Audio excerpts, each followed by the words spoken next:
저에게는 두 아들이 있습니다. 이런 저의 가정 상황을 잘 아는 어느 분이 오늘 설교 제목을 보더니 갑자기 축하한다고 그러더라고요. 근데 그분이 잘못 짚으셨습니다. 아쉽게도 오늘 설교는 이 땅에 존재하지 않는 저의 예비 셋째 아들 이야기가 아닙니다. 저는 지금 두 아들만으로도 충분히 힘듭니다. 하지만 그렇다고 해서 오늘 본문이 저와 전혀 관계없는 이야기는 또 아닙니다. 아니, 어쩌면 저와 여러분에게 있어서 매우 중요한 말씀일 수도 있습니다. 왜냐하면 오늘 본문의 말씀은 우리 안에 숨겨져 있는 어두움에 대해서 말씀해 줍니다. 그리고 동시에 우리가 나아가야 할 바른 길을 제시해 주고 있기 때문입니다. 오늘 본문의 말씀으로 바로 들어가 보도록 하겠습니다. 오늘 본문은 두 아들을 두고 있는 한 가정의 이야기입니다. 어느 날 둘째가 아버지에게 매우 도발적인 요구를 하는 것으로 오늘 본문이 시작됩니다. 이 요구는 아버지의 재산 중에 자신에게 올 몫을 미리 달라는 요구였습니다. 1세기 중동의 문화 속에서 본다면 한 가정에 두 아들이 있다고 할 때 아버지가 죽은 경우에만 유산을 나눠줄 수 있는데 큰 아들에게는 3분의 2, 둘째 아들에게는 3분의 1의 몫이 돌아갔습니다. 아마 이 둘째 아들은 이 3분의 1의 몫을 미리 달라고 요청했던 것으로 보입니다. 여기서 우리는 이 둘째 아들의 주된 관심사가 무엇인지 제법 정확하게 눈치챌 수 있습니다. 아버지가 돌아가시지도 않았는데 자신에게 올 몫을 미리 달라고 요청했다는 것은 이 아들의 주된 관심이 아버지의 재산이었다는 것을 분명히 말해줍니다. 둘째 아들의 머릿속에는 아버지로부터 받을 재산밖에 없었던 것 같아요. 어떻게 하면 재산을 빨리 얻어낼 수 있지?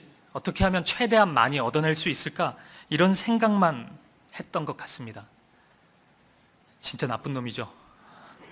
제가 이 가정에 만약 신방한다면 이 아들이 잘못했다고 할 때까지 이 집을 떠나지 않겠습니다.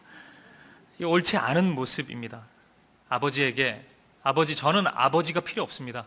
저의 관심은 아버지에게 있는 재산밖에 없습니다.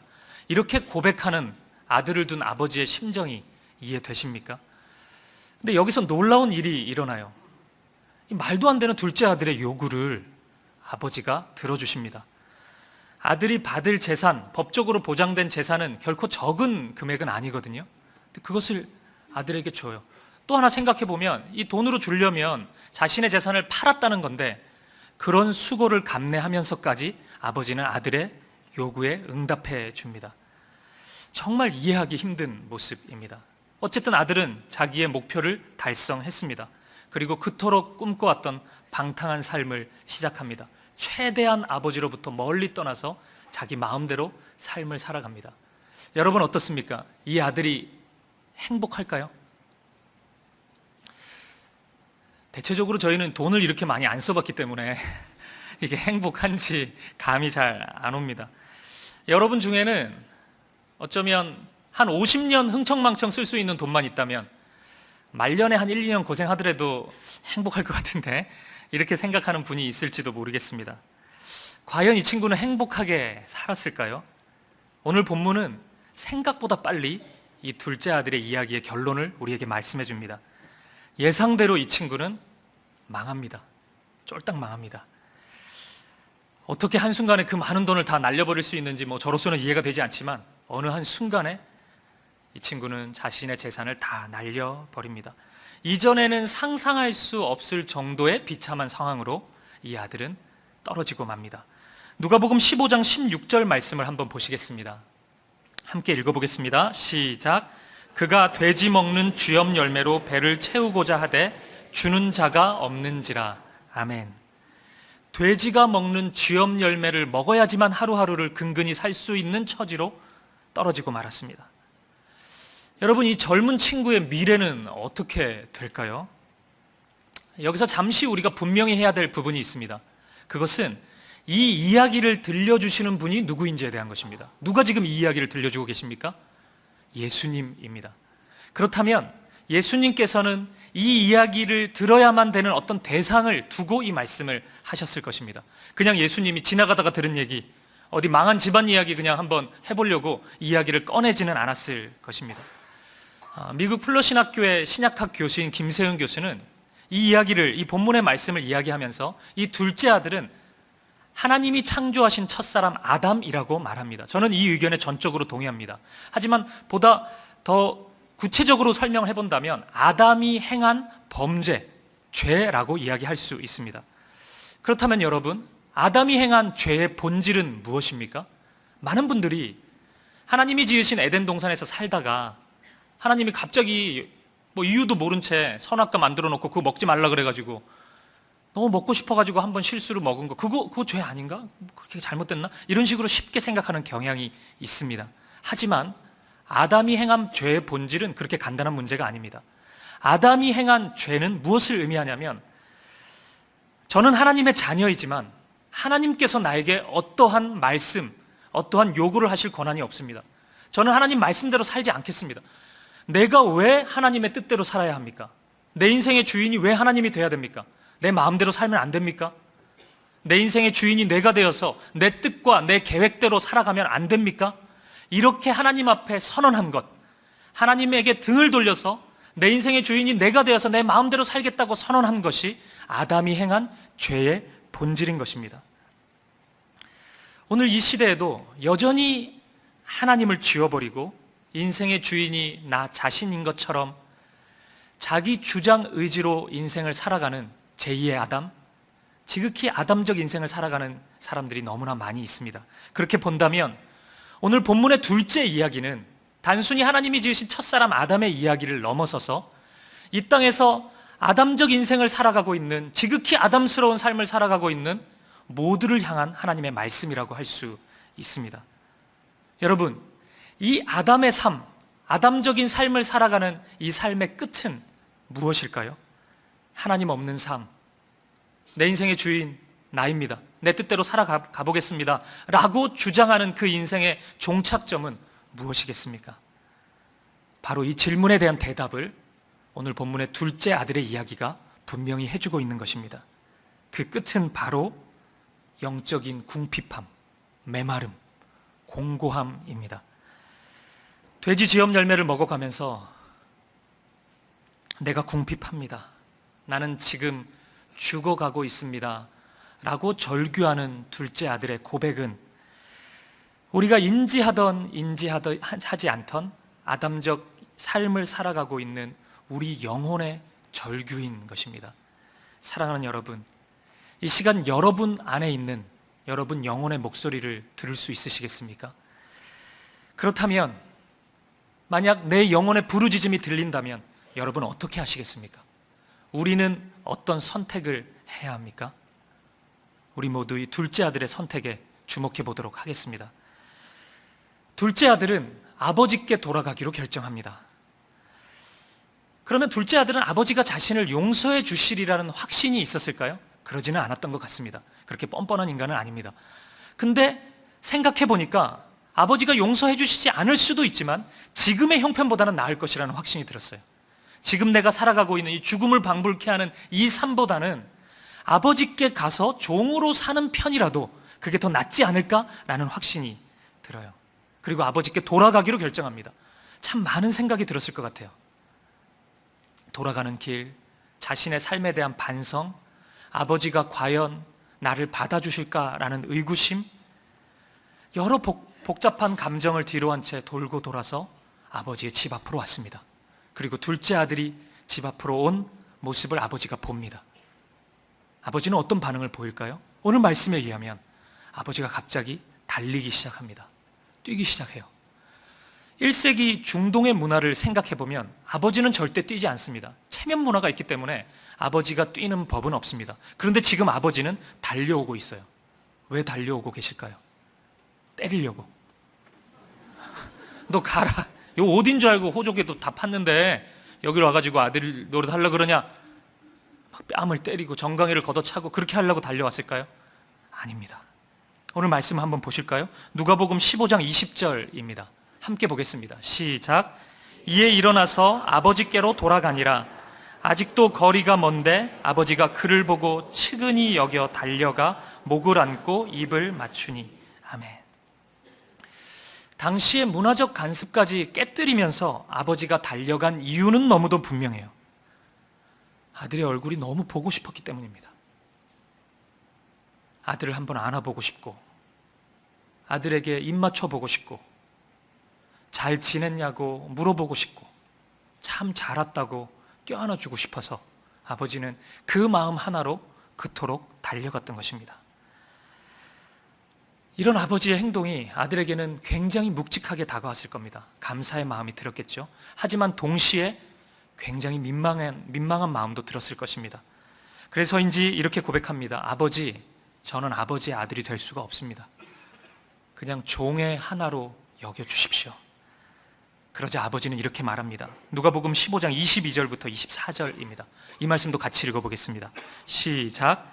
아버지는 종들에게 이르되 제일 좋은 옷을 내어다가 입히고 손에 가락지를 끼우고 발에 신을 신기라. 그리고 살찐 송아지를 끌어다가 잡으라. 우리가 먹고 즐기자. 이 내 아들은 죽었다가 다시 살아났으며 내가 잃었다가 다시 얻었노라 하니 그들이 즐거워하더라. 아멘. 아버지는 잔치를 벌여요. 큰 축제를 엽니다. 왜 열었죠? 너무 기뻤기 때문입니다. 성경을 읽어보면 잔치는 언제나 하나님 나라를 가리킵니다. 그렇다면 하나님 나라가 어떤 나라인지 우리는 분명히 알 수 있습니다. 그리고 그 하나님 나라의 왕이신 우리 하나님 아버지가 어떤 분이신지 우리는 분명히 알 수 있습니다. 하나님 없이 인생을 무한히 질주하다가 자신의 밑바닥을 보고 하나님께로 돌아오는 죄인을 누구보다도 기뻐하시고 끌어안고 축제를 여시는 분이 바로 하나님이십니다. 하나님은 그 죄인이 당신께 돌아오는 것을 그 무엇보다, 그 누구보다 소중히 여기고 기뻐하시는 분이십니다. 만약 오늘 이 자리에 내가 살아온 내 삶을 돌아보니 하나님이 없이 내 마음대로 내 인생의 주인이 내가 되어서 살았습니다 라고 고백하는 분이 있다면 두려워하지 마십시오. 염려하시도 말고 민망해하시지도 말고 아버지께로 나아오시기 바랍니다. 우리 하나님은 여러분이 아버지께 달려 나오는 것보다 훨씬 더 빨리 이 자리에 달려오셨습니다. 그리고 손을 활짝 펴고 여러분을 기다리고 계십니다. 그 품 안에 달려갈 수 있는, 그 품 안으로 돌아갈 수 있는 저와 여러분이 되었으면 좋겠습니다. 그리고 본문에는 아들이 한 명 더 있죠. 첫째 아들, 큰아들입니다. 이 모든 과정을 지켜본 장본인입니다. 겉으로만 보면 이 첫째 아들은 둘째 아들과는 비교할 수 없을 정도로 아버지와 친밀한 사람입니다. 너무 가까운 거리에 있는 사람이죠. 둘째 아들처럼 내 재산 미리 내놓으세요 이런 건방진 요구도 하지 않았습니다.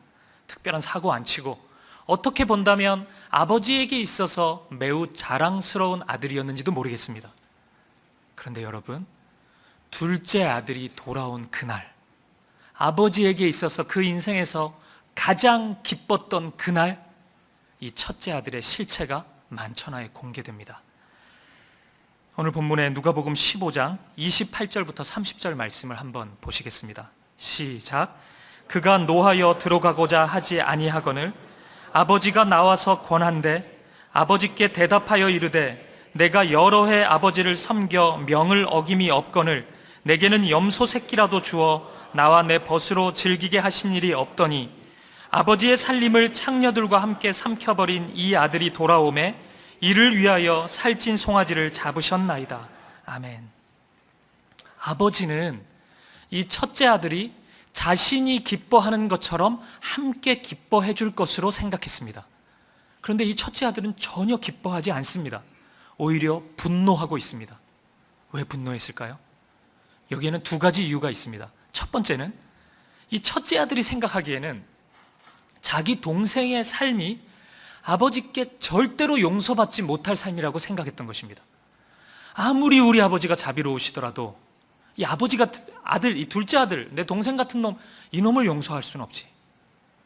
용서를 하면 나하고 같이 지내야 되는데 어떻게 이런 죄인이 나하고 같이 지낼 수 있단 말이야? 이런 생각을 가졌던 거예요.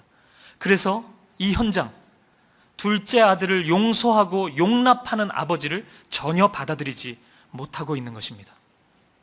아들을, 자기 동생인 둘째 아들을 끝없이 정죄하고 있는 것이죠.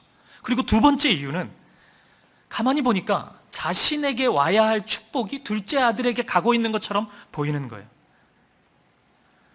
지금 둘째 아들을 위한 큰 잔치가 벌어졌습니다. 아버지는 온갖 좋은 것을 다 가지고 옵니다. 가장 좋은 옷을 입히고 가장 좋은 신발을 신기고 온갖 좋은 것을 둘째 아들에게 다 주고 있어요. 지켜보고 있자니 돈이 많이 들죠. 이 첫째 아들이 생각하는 거예요. 이거 내 돈인데? 보십시오. 둘째 아들은 자기 몫을 다 받아갔거든요. 그럼 아버지에게 있는 거 누구 겁니까? 첫째 아들이 보기에는 내 거예요. 지금 내 돈 쓰고 있는 거예요. 내 거. 못 받아들이고 있는 거예요. 어떻게 내 귀한 것을, 내가 어떻게 저걸 확보했는데 둘째 아들놈, 저 탕자 같은 저놈을 위해서 이것을 사용할 수 있느냐. 첫째 아들은 받아들일 수 없었던 것입니다. 이제 질문을 해보겠습니다. 여러분, 이 첫째 아들은 누구를 가리키고 있는 걸까요? 둘째 아들이 아담적 삶을 살아가고 있는 죄인이라고 우리가 확인했는데, 그럼 첫째 아들은 누구입니까? 우리가 살펴보고 있는 누가복음 15장을 보면 여러 가지 비유가 계속 반복해서 나오고 있습니다. 오늘 본문은 그중 세 번째입니다. 그런데 예수님께서 이 비유를 시작하신 상황이 있습니다. 한번 보시겠습니다. 누가복음 15장 1절부터 3절입니다. 제가 읽어보겠습니다. 모든 세리와 죄인들이 말씀을 들으러 가까이 나아오니 바리새인과 서기관들이 수군거려 이르되 이 사람이 죄인을 영접하고 음식을 같이 먹는다 하더라. 예수께서 그들에게 이 비유로 이르시되. 아멘. 세리와 죄인들이 예수님의 말씀을 듣고 싶어서 예수님 곁에 막 와 있는 거예요. 성경에서 세리와 죄인은 당시 사람들이 어떻게 이해한 대상이냐면 하나님이 절대 용서할 수 없는 사람들이라고 여겼어요. 용서할 수도 없고 용서해서도 안 된다고 생각했습니다. 저런 인간들 용서하면은 그 하나님, 내가 하나님 섬길 수 없다, 이런 마음까지 가졌어요. 그런데 예수님이 이 땅에 오셔서 그 위험성을 아는지 모르는지 자꾸 그 사람들 찾아다니거든요. 접촉하면 안 되는데 그 사람들 접촉해요. 이 구약의 말씀을 보면 부정하다고 여기는 대상과 접촉하면 안 되거든요. 부정한 음식도 먹으면 안 됩니다. 왜냐하면 우리는 거룩한 백성이기 때문에 그 부정함을 접촉하면 부정함이 우리에게 전이 될 수 있거든요. 그래서 안 되는 거예요. 계속 구별돼서 살았던 거거든요. 근데 예수님이 이 땅에 오셔서 자꾸 그 부정한 사람들 찾아다니는 거예요. 그 사람들하고 밥 먹고, 세리와 죄인, 그 집에 가서 자고, 이 바리새인들이 충격을 받는 거예요. 예수님 그러면 큰일 납니다. 자꾸 그런 식으로 저 사람들 만나고 다니면은 저 사람들의 죄가 예수님께 들어올 수가 있어요. 예수님의 거룩함도 우리가 담보 못합니다. 예수님 못 따라다닙니다 이러면. 이런 질문을 던진 것입니다. 이 질문에 대한 답으로 오늘 본문의 말씀이 있는 것이에요. 그러면 여러분 분명해지죠? 둘째 아들 누굽니까? 세리와 죄인이죠.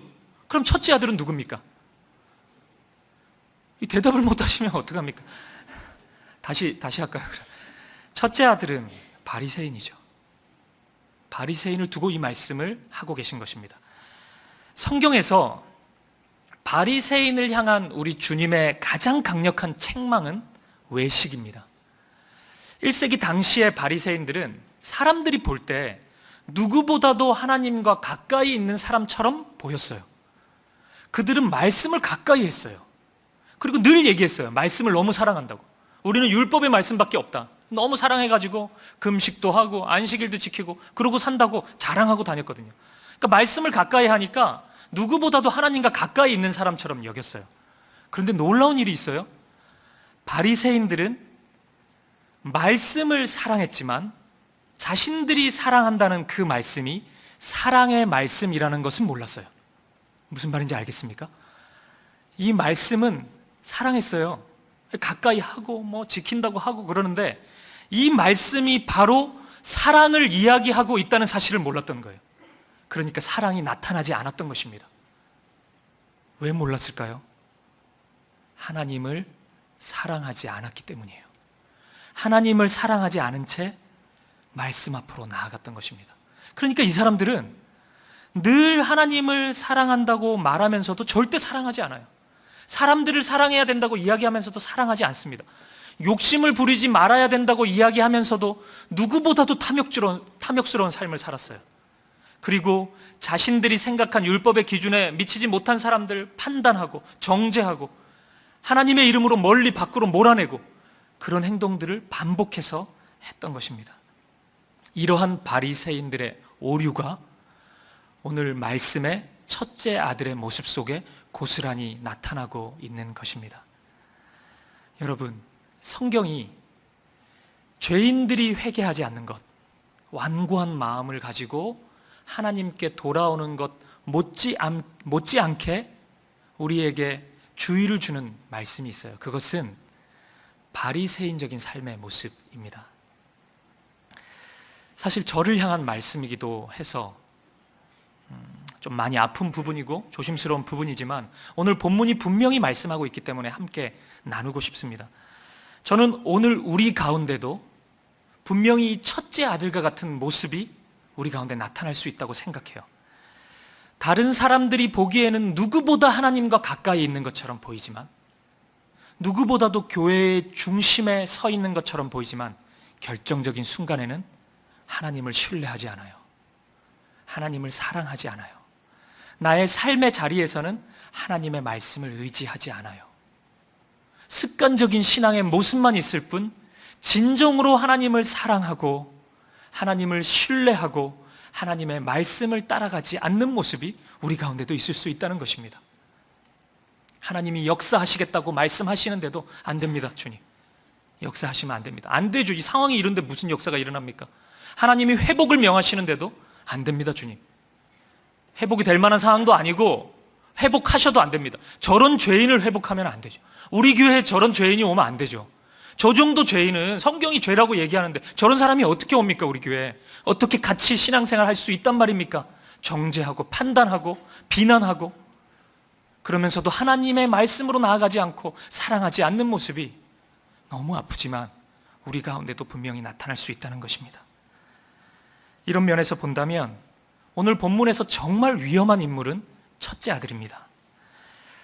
흔히 이야기하는 것처럼 이 둘째 아들이 탕자라면 이 첫째 아들은 은근한 탕자예요. 이게 겉으로 보기에는 첫째 아들은 아버지와 정말 가까이 있는 것처럼 보이죠? 하지만 아버지의 존재만으로 만족하지 않았습니다. 비록 은밀했기 때문에 들키지는 않았어요. 이 사건이 있기 전까지는 아무도 몰랐어요. 하지만 어떤 면에서 본다면 둘째 아들보다 더 아버지의 재산만을 탐했던 자가 이 첫째 아들이라고 할 수 있습니다. 그렇기 때문에 아버지가 보기에는 둘째도 탕자고 첫째도 탕자인 것입니다. 아버지를 조금도 사랑하지 않고 아버지가 가진 것만을 사랑했던 자, 이것이 둘째 아들을 규정하는 표현이요 첫째 아들을 설명해 주는 표현인 것입니다. 사랑하는 여러분, 이제 오늘 이야기의 마지막 아들 이야기를 나누도록 하겠습니다. 아니, 또 아들이 있습니까? 뭐 이런 표정이신데 있습니다. 바로 이 이야기를 들려주시는 하나님의 아들 예수 그리스도이십니다. 예수님은 오늘 이 본문의 말씀을 우리에게 들려주시면서 아버지를 떠난 탕자의 삶이 얼마나 고통스러운 것인지, 죽음을 방불케 하는 고통인지를 우리에게 말씀해 주고 싶어 하십니다. 대놓고 아버지를 떠난 둘째 아들이던, 은근히 아버지를 떠나고 있는 첫째 아들이던, 아버지를 떠나서는 모두가 메마른 삶, 강팍한 삶, 궁핍한 삶을 벗어날 수 없다는 것을 우리에게 말씀해 주고 있어요. 사랑하는 여러분, 우리 예수님께서 걸어가신 십자가의 죽음을 통해서 우리 가운데 있는 이러한 완고한 죄와 어두움을 이길 수 있는 길을 열어주셨습니다. 우리의 죄를 대신해서 십자가에 죽으셨어요. 그리고 죄와 죽음을 이기시고 부활하심을 통해서 죽음의 사망의 음침한 골짜기를 걸어갈 수밖에 없는 이 둘째 아들의 모습, 첫째 아들의 모습을 살아가고 있는 우리에게 생명과 소망의 길을 열어주셨습니다. 오늘 본문의 이야기를 통해 예수님은 분명히 말씀하세요. 내 손을 잡고 아버지께로 돌아가자. 이제 그만하면 됐다. 그만큼 살아가면, 하나님 없이 그만큼 살아갔으면 됐다. 이제 손 잡고 아버지의 품 안으로 돌아가자고 초청하고 있는 것입니다. 그렇기 때문에 오늘 본문의 주인공은 둘째 아들이 아닙니다. 탕자 이야기가 아닙니다. 첫째 아들 이야기가 아닙니다. 이 말씀, 둘째 아들이든 첫째 아들이든 아버지의 품 안으로 초청하고 계시는 하나님의 아들 예수 그리스도에 관한 말씀인 것입니다. 사랑하는 여러분, 이 질문을 던지는 것으로 오늘 말씀을 마무리하고 싶습니다. 복음이란 무엇입니까? 많은 분들이 복음에 대해서 이야기를 하기를 예수님을 믿어 무엇이 되는 것, 예수님 믿어서 얻게 되는 무엇, 이런 것이라고 생각하는 경향이 있습니다. 그리고 이러한 것들을 많이 간증하기도 합니다. 하지만 여러분, 복음은 이런 것이 아닙니다. 복음은 예수님을 믿어서 얻게 되는 무엇이 아닙니다. 물론 그것은 하나님이 주신 너무나 소중한 선물이지만 그것이 복음 자체는 아닙니다. 그러면 복음은 무엇입니까? 예수님입니다. 예수님 자체가 복음입니다. 예수님을 통해 하나님 아버지께 나아갈 수 있다는 소식이 복된 소식이요 기쁜 소식인 것입니다. 사랑하는 여러분, 다시 오늘 본문의 말씀을 생각해 보십시오. 둘째 아들이 아버지를 잘 구슬려서 내가 미리 받아야 될 재산을 받아냈다는 소식이 저와 여러분에게 기쁜 소식, 복된 소식이 될 수 있습니까? 그 얻게 되는 재산이 우리의 영혼을 만족시킵니까? 아니면 첫째 아들처럼 아버지가 그렇게 기뻐하는데 그냥 냉소적인 반응을 보이고 내가 받아야 할 목 그거 잘 지켰다, 내가 이 잔치 말아먹어가지고 내 돈 덜 쓰게 만들었어, 이 소식이 저와 여러분에게 기쁜 소식이요 복된 소식이 될 수 있습니까? 아닙니다. 결코 우리의 영혼에 그것은 복된 소식이 될 수 없습니다. 우리의 영혼에게는 아버지와 함께 있는 것이 가장 큰 복입니다. 아버지와 함께 있을 수 있다는 소식이 가장 기쁜 소식입니다. 가장 복된 소식입니다. 그 품 안에 있을 수 있다는 것이 저와 여러분에게 복음인 것입니다. 5년 전에 있었던 이야기입니다. 제 큰아들 이야기인데, 지금은 11살인데 5년 전에 6살 때 이야기입니다. 어느 날 밤에 아내로부터 급하게 전화가 왔습니다. 큰애가 없어졌다는 거예요. 둘째가 1살이었는데 둘째 아이를 좀 돌보다가 보니까 아이가 도서관에서 없어졌다는 거예요. 급하게 아이가 잃어버렸다는 곳으로 갔습니다. 1시간이 훌쩍 지났어요. 1시간 반을 향해 가고 있었습니다. 밤이었어요. 너무 무서웠어요. 찾고 또 찾고 어디 있을까? 갈 만한 곳이 없는데 경찰에 신고하기 직전에 혹시 집을 갔을까 하는 마음에 집으로 가봤습니다. 근데 상식적으로 집에 갈 수는 없었어요. 너무 거리가 멀었기 때문입니다. 공동 현관문 비밀번호를 누르고 저희 집인 8층으로 올라갔습니다. 아들이 있을 거라고 생각은 못했어요. 어두컴컴한 그 통로 사이로 아들이 앉아 있는 거예요. 웅크리고 있는 거예요. 그리고 저를 보면서 달려오는 거예요. 꼭 안기면서 엉엉 울었습니다. 여러분, 엄마, 아빠, 동생이 사라져버린 6살 난 아이의 이 1시간을 한번 상상력을 발휘해서 그려볼 수 있으시겠어요? 이 아이에게 진정한 위로가 되는 것은 무엇이겠습니까? 매일같이 그때 레고 사달라고 그랬는데 그거 사주면 아이에게 위로가 됩니까? 아우, 나 이거 레고 장난감 얻었으니까 엄마 아빠 안 보여도 괜찮아요, 그렇게 할까요? 그 눈망울에서 눈물이 멈출 수 있을까요? 아니면 그토록 먹고 싶다고 노래를 했던 솜사탕 하나 사주면 아이의 눈물을 멈추게 할 수 있습니까? 그럴 수 없죠. 아버지인 제가 나타나서 품 안에 아이를 안았을 때 아이는 비로소 눈물을 멈출 수 있었던 거예요. 그리고 비로소 안심할 수 있었던 것입니다. 사랑하는 여러분, 우리의 영혼이 그와 같습니다. 하나님이 없이 우리는 살 수 없는 존재들이에요. 우리 모두가 그 누구보다도 절실히 하나님 아버지가 필요한 자들입니다. 우리 모두가 주님이 필요합니다. 그래서 주님께 돌아가야 합니다. 사랑하는 여러분, 오늘 이 자리에 이런 우리를 변함없는 사랑으로 부르고 있는 하나님 아버지가 계십니다. 그 아버지의 넓은 품 안으로 돌아갈 수 있는, 달려갈 수 있는, 그 품 안에 잠잠히 안길 수 있는 저와 여러분 되시기를 주님의 이름으로 간절히 축복합니다. 우리 함께 말씀을 생각하면서 이 찬양으로 하나님께 나아갔으면 좋겠습니다. 주께 가까이 날 이끄소서. 간절히 주님만을 원합니다. 채워주소서. 주의 사랑을. 우리가 말씀을 생각하시면서 기도하는 마음으로 이 찬양을 함께 드리시겠습니다. 주께 가까이, 주께 가까이 날 이끄소서. 간절히 주님만을 원합니다. 채워주소서. 채워주소서. 주의 사랑을 진정한 찬양 드릴 수 있도록. 우리 다시 한번 고백합니다. 주께 가까이, 주께 가까이 날 이끄소서. 간절히 주님만을 원합니다. 채워주소서. 채워주소서.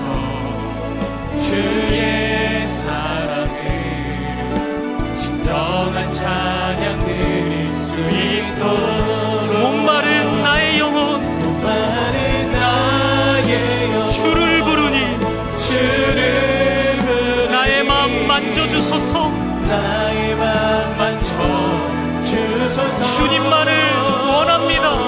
주님만을 원합니다. 더 원합니다. 나의 마음 만져. 우리 다시 한번 고백합니다. 주께 가까이, 주께 가까이 날 이끄소서. 날 이끄소서.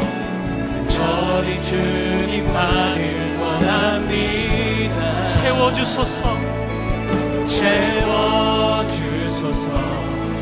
주의 사랑을 진정한 찬양 드릴 수 있도록. 목마른 나의 영혼, 목마른 나의 영혼 주를 부르니 나의 맘 만져 주소서. 주님만을 원합니다. 주님만을 원합니다. 더 원합니다. 나의 맘 만져.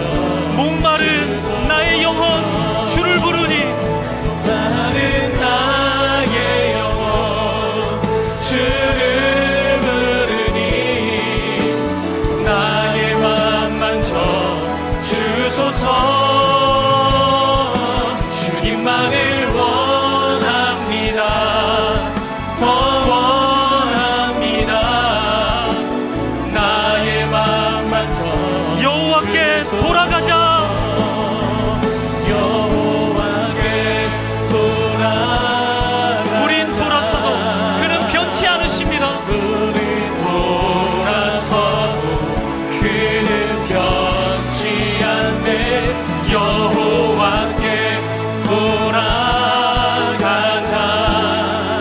우린 넘어져도. 우리 다시 한번 고백합니다. 여호와께 돌아가자. 여호와께 돌아가자. 우린 돌아서도 주님은 변치 않으십니다. 우린 돌아서도 그는 변치. 여호와께 돌아가자. 여호와께 돌아가자. 우린 넘어져도 그 사랑 영원하네. 우리 시간 같이 한번 기도하실까요? 사랑하는 여러분, 우리 모두가 실은 누구보다도 절실히 하나님이 필요한 자들입니다. 쥐염 열매를 먹고 있는 우리 자신의 영적인 상태를 보십시오. 영혼의 메마름과 목마름, 이 소리에 귀 기울이십시오. 이 시간 은근히 세상을 사랑하고 있는 우리 안에 있는 욕망을 보십시오. 남을 정죄하고 판단하는 우리의 혈기와 원수 맺음을 보십시오.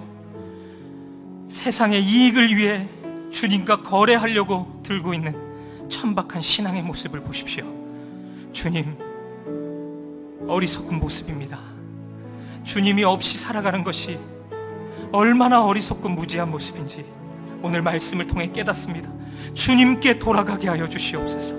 기다리고 계시는 주님의 품 안으로 달려가는 오늘 이 시간 되게 하여 주시옵소서. 아버지의 사랑의 품 안으로 나아가는 축복된 시간이 되게 하여 주시옵소서. 우리 한마음과 한뜻으로 기도하며 나아가겠습니다. 함께 기도하시겠습니다. 아버지 하나님, 아버지 하나님, 오늘 시간도 하나님 아버지 주의 말씀으로 우리의 심령 가운데 하나님 그분들을 허락하여 주시니 감사드립니다.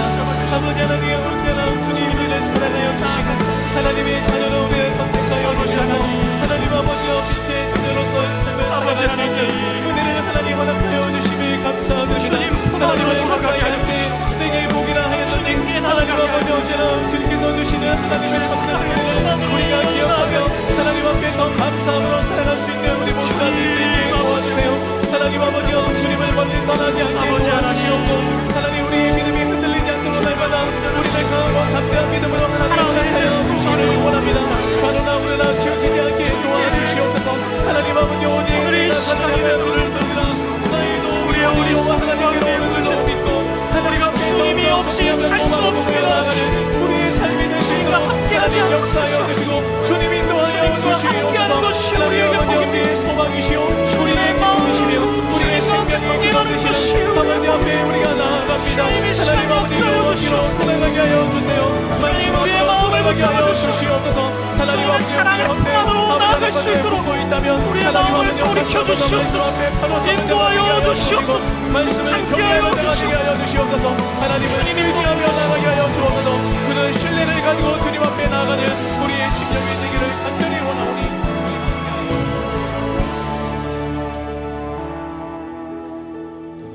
하나님 아버지, 이 시간 우리의 무지함과 어두움을 회개합니다. 주님 없이 잘 살 수 있다고 여겼던 무지함, 나의 힘과 능력으로 살아가려고 했던 어리석음이 있었습니다. 주님 없이도 잘 살 수 있다고 생각했지만 이제 깨닫습니다. 우리는 결코 그렇게 살 수 없는 존재입니다. 우리의 마음을 돌이켜 주시고 우리의 삶을 받아주시옵소서.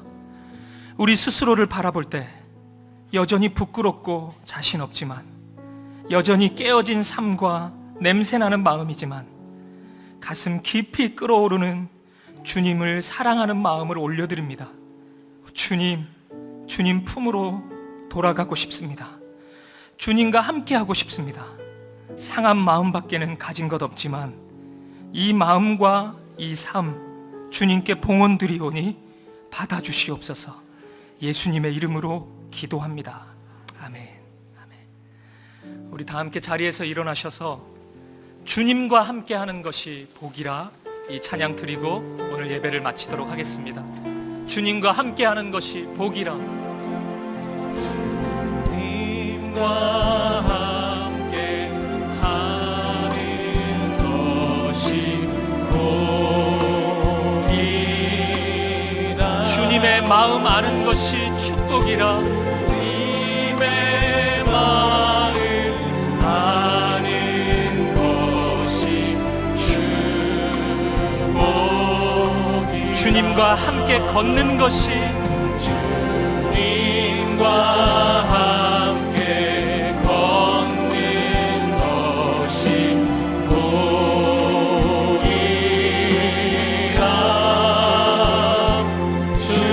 주님의 사랑 노래하니 행복. 우리 다시 한번 고백하겠습니다. 주님과 함께 하는 것이 복이라. 함께 하는 것이 복이라. 주님의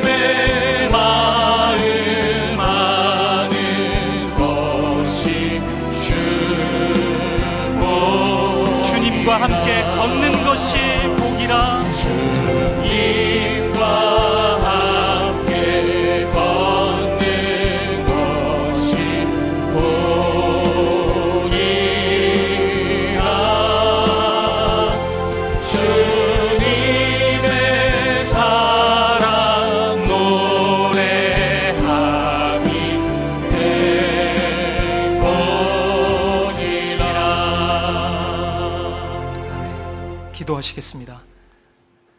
이제는 주 예수 그리스도의 은혜와 하나님 아버지의 사랑과 성령의 교제하심이 아버지를 떠나 살아가는 궁핍함과 핍절한 인생을 청산하고 아버지께 돌아가기를 결단하는 사랑하는 성도들 머리머리 위에 진심으로 아버지의 사랑의 품 안에 거하기를 소망하는 성도들 머리 위에 이들의 가정과 인생의 걸음걸음마다 이제로부터 영원까지 함께 하시기를 간절히 축원하옵나이다. 아멘.